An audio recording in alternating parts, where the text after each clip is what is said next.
আপনার বেতন থেকে প্রতি মাসে বেশি টাকা কাটা শুরু হলে আপনি কি করবেন? মাসের শেষে হাতে কম টাকা, কিন্তু ভবিষ্যতে বেশি পেনশন। এই দ্বন্দ্বেই এখন দাঁড়িয়ে দেশের কোটি কোটি চাকরিজীবী। কারণ এমপ্লয়িজ প্রভিডেন্ট ফান্ড অর্গানাইজেশন বা ইপিএফও বড় একটি পরিবর্তনের কথা ভাবছে। বর্তমানে 15,000 টাকা বেতন সীমা বাড়িয়ে 25,000 টাকা করা হতে পারে। এই এক সিদ্ধান্তই বদলে দিতে পারে আপনার স্যালারি স্লিপ, আপনার সেভিংস আর আপনার রিটায়ারমেন্ট প্ল্যান। ভারতে ইপিএফ বা প্রভিডেন্ট ফান্ড এমন একটি সিস্টেম যেখানে কর্মচারী এবং নিয়োগকর্তা দুজনেই বেতনের একটি নির্দিষ্ট অংশ জমা রাখেন। সাধারণত বেসিক বেতনে 12% কর্মচারীর থেকে কাটা হয় এবং সমপরিমাণ টাকা কোম্পানি জমা দেয়। এই টাকাই সময়ের সঙ্গে সুদে আসলে বড় অঙ্কে পরিণত হয় এবং অবসরের সময় বড় সুরক্ষা দেয়।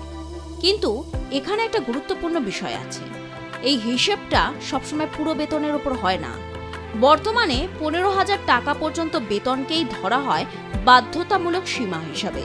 অর্থাৎ আপনি যদি 30,000 টাকা বেতনও পান, তবুও পিএফ কাটা হবে 15,000 টাকা হিসেবেই, যদি না আপনি স্বেচ্ছায় বেশি অবদান রাখেন। এই নিয়মটা 2014 সাল থেকে একই রয়েছে, কিন্তু গত 10 বছরে বেতন কাঠামো অনেক বদলেছে। জীবনযাত্রার খরচ বেড়েছে এবং 15,000 টাকা এখন অনেকের ক্ষেত্রে বাস্তবতার সঙ্গে মেলে না।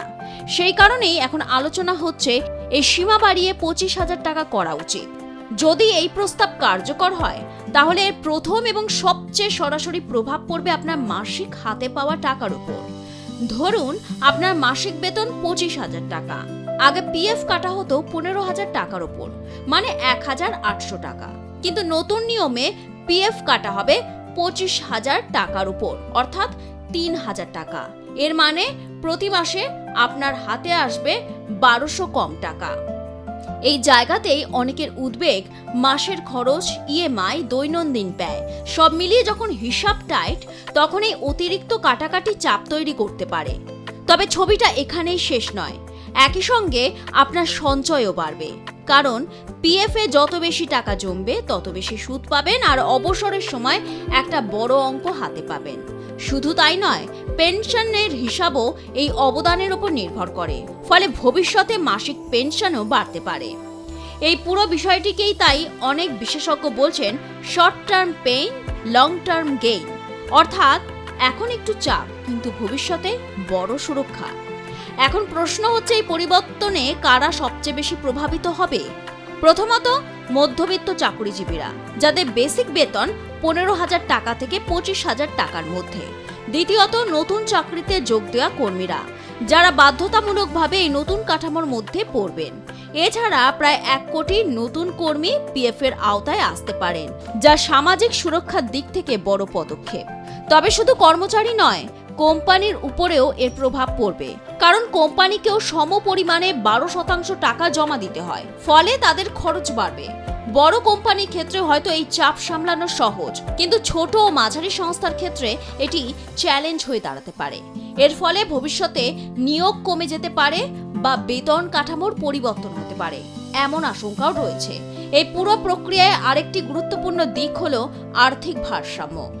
ইপিএফওর কাছে বেশি টাকা জমা পড়বে ঠিকই, কিন্তু ভবিষ্যতে তাদের বেশি পেনশনও দিতে হবে, ফলে শর্ট টার্মে ক্যাশ ফ্লো চাপ তৈরি হতে পারে যদি পরিকল্পনা ঠিকভাবে না করা হয়।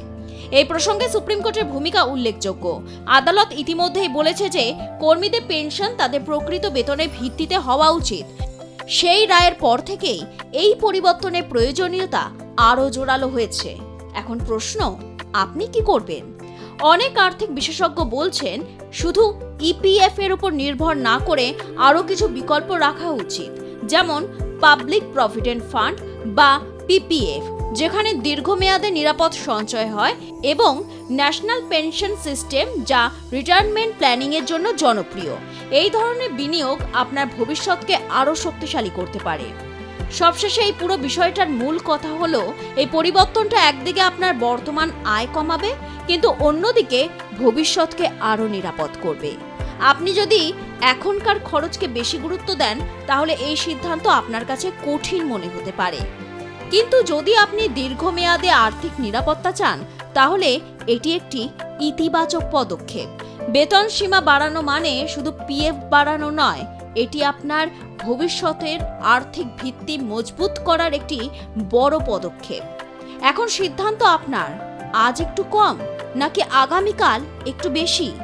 ব্যুরো রিপোর্ট, আর প্লাস নিউজ। মোবাইল ব্যবহারকারীদের জন্য বড় ধাক্কা, রিচার্জের দাম বেড়েছে 10% থেকে 27% পর্যন্ত। আগে যে প্ল্যানে কম খরচে কাজ চলতো, এখন সেই একই সুবিধার জন্য দিতে হচ্ছে অনেক বেশি টাকা। প্রশ্ন উঠছে, কেন এই হঠাৎ দাম বৃদ্ধি, আর এর প্রভাব কতটা পড়ছে সাধারণ মানুষের পকেটে। 2024 সালে জুলাই মাস থেকে দেশের 3 বড় টেলিকম সংস্থা জিও, এয়ারটেল এবং ভোডাফোন আইডিয়া একযোগে তাদের ট্যারিফ বাড়িয়েছে। উদাহরণ হিসেবে ধরা যাক, আগে 28 দিনে 1.5 জিবি ডেটা প্ল্যান যেখানে ছিল 239 টাকা, সেটা এখন প্রায় 299 টাকা।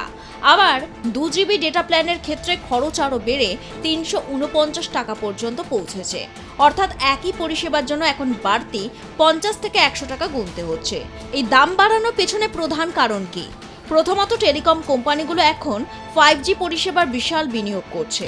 এই নেটওয়ার্ক তৈরি করা অত্যন্ত ব্যয়বহুল। সেই খরচ তুলতে গিয়েই তারা গ্রাহকদের ওপর চাপ বাড়াচ্ছে।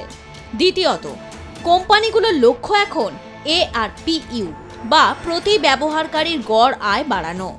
সহজ ভাষায়, কম গ্রাহক থেকেও বেশি আয় করতে চায় তারা। তৃতীয়ত, বাজারে প্রতিযোগিতা এখন অনেক কমে গেছে। আগে যেখানে একাধিক সংস্থা ছিল, এখন মূলত 2 থেকে 3টি বড় সংস্থা বাজার নিয়ন্ত্রণ করছে। ফলে দাম বাড়ানো তাদের পক্ষে সহজ হয়েছে। এই মূল্যবৃদ্ধির সবচেয়ে বড় প্রভাব পড়েছে প্রিপেইড ব্যবহারকারীদের ওপর। যারা মাসে মাসে ছোট রিচার্জ করতেন, তাদের জন্য খরচ হঠাৎ বেড়ে গেছে। অনেক ক্ষেত্রে দেখা যাচ্ছে কম দামের প্ল্যানগুলো বাজার থেকে সরিয়ে দেওয়া হয়েছে। ফলে গ্রাহকদের বাধ্য হয়ে বেশি দামে প্ল্যান নিতে হচ্ছে। আরও একটি গুরুত্বপূর্ণ পরিবর্তন হয়েছে 5G পরিষেবাকে কেন্দ্র করে। আগে কম দামের প্ল্যানেও 5G ব্যবহার করা যেত, কিন্তু এখন বেশিরভাগ কোম্পানি শর্ত দিয়েছে দিনে অন্তত 2 জিবি ডেটা প্ল্যান না নিলে 5G সুবিধা পাওয়া যাবে না। ফলে যারা 5G ব্যবহার করতে চান, তাদের আরও বেশি খরচ করতে হচ্ছে। এতে সাধারণ মানুষের দৈনন্দিন খরচ বেড়ে গেছে। মাসিক বাজেটে চাপ পড়ছে। ডেটা ব্যবহার কমাতে বাধ্য হচ্ছেন অনেকেই। গ্রামীণ ও নিম্ন আয়ের ব্যবহারকারীরা বেশি সমস্যায় পড়ছেন। বিশেষ করে যাদের জন্য মোবাইল শুধু যোগাযোগের মাধ্যম নয়, কাজেরও মাধ্যম, তাদের জন্য এই দাম বৃদ্ধি বড় সমস্যা হয়ে দাঁড়িয়েছে। তবে এই পরিস্থিতিতে কিছু উপায় আছে খরচ কমানোর। প্রথমত, নিজের ডেটা ব্যবহার বুঝে প্ল্যান বেছে নেওয়া খুব জরুরি। অনেকেই অপ্রয়োজনীয় বড় প্ল্যান নিয়ে ফেলেন। দ্বিতীয়ত, লং টার্ম বা বার্ষিক রিচার্জ করলে কিছুটা সাশ্রয় হতে পারে। তৃতীয়ত, রিচার্জ করার আগে বিভিন্ন প্ল্যান তুলনা করে নেওয়া দরকার। আগামী দিনে কি হতে পারে? বিশেষজ্ঞরা বলছেন, টেলিকম সেক্টর এখন প্রফিট ফোকাস পর্যায়ে ঢুকেছে। অর্থাৎ আর সস্তা ডেটার যুগ হয়তো শেষের দিকে। ভবিষ্যতে আরও 10 থেকে 20% দাম বাড়ার সম্ভাবনা উড়িয়ে দেওয়া যাচ্ছে না। তবে একই সঙ্গে নতুন কিছু পরিবর্তনও আসতে পারে। শুধুমাত্র কল ও SMS এর জন্য সস্তা প্ল্যান, ডেটা ব্যবহারকারী অনুযায়ী কাস্টম প্ল্যান, আরও স্বচ্ছ মূল্য নির্ধারণ। সব মিলিয়ে বলা যায়, মোবাইল রিচার্জ এখন আর আগের মতো সস্তা নয়। 5G যুগে ঢুকতে গিয়ে গ্রাহকদেরই বহন করতে হচ্ছে বাড়তি খরচ। শেষ প্রশ্ন, এই দাম বৃদ্ধি কি থামবে নাকি ভবিষ্যতে আরও বাড়বে? উত্তরটা নির্ভর করছে বাজারে প্রতিযোগিতা, সরকারের নীতি এবং প্রযুক্তির ওপর। তবে আপাতত একটাই বাস্তব, মোবাইল ব্যবহার করতে গেলে এখন একটু বেশি খরচের জন্য প্রস্তুত থাকতেই হবে। ব্যুরো রিপোর্ট, আর প্লাস নিউজ।